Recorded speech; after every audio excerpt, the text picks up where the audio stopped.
We begin with the breaking news in the case of that American girl whose trial made headlines around the world.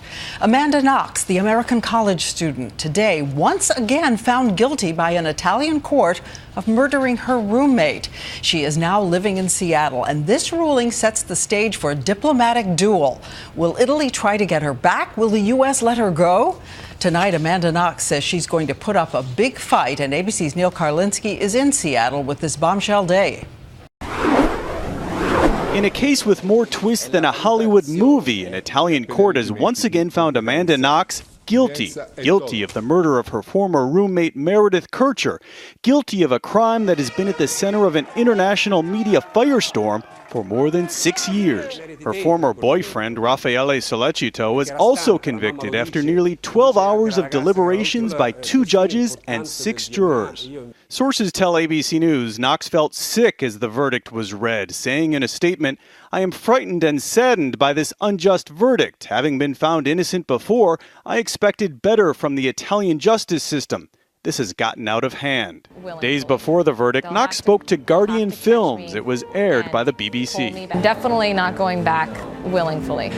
They'll have to catch me and pull me back, kicking and screaming, into a prison that I don't deserve to be in. Knox's parents told us late today they're stunned but defiant. The emotion I pick up on is anger. You're right.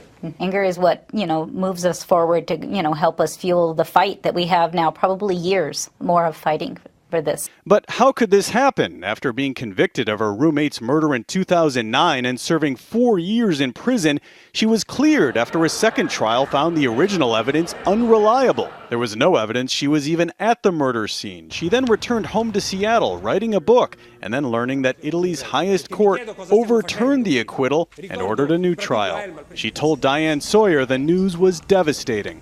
I felt like after crawling through a field of barbed wire and finally reaching what I thought was the end, it just turned out that it was the horizon, and I had another field of barbed wire that I had ahead of me to crawl through.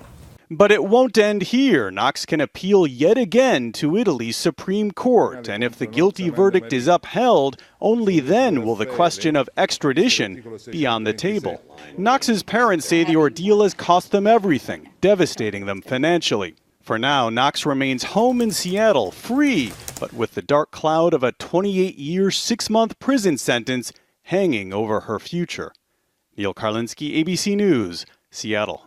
With thanks to Neil, I want to bring in ABC's Chief Legal Affairs anchor, Dan Abrams. If this is affirmed, Dan, is there any way the United States will let the Italians drag her back into prison in Italy? Well, in most cases, the answer would be yes, because in Italy right now, she is a convicted murderer. In this case, I think it's unlikely. I don't think it's impossible, but I think it's unlikely that the U.S. government will ultimately force her to go back to Italy. Well, again, when I talked to her, she talked about U.S. government officials backing her, and she had gotten some state officials particularly standing by her. So is this a political decision and the consequences of that? It helps her. This is a political decision and not a legal one, because if you viewed it strictly through the legal prism, you have someone who's been convicted, had due process in an Italian court, as long as it's affirmed. But since it's a political decision and ultimately going to go through the State Department, I think she's going to have a lot of support in this country, which is going to make it very difficult. And I think that they are going to frame legal arguments to say this is the reason we are not going to send her back. Okay, they can ask. Whether we send her is another issue. Exactly. Okay, thank you, Dan.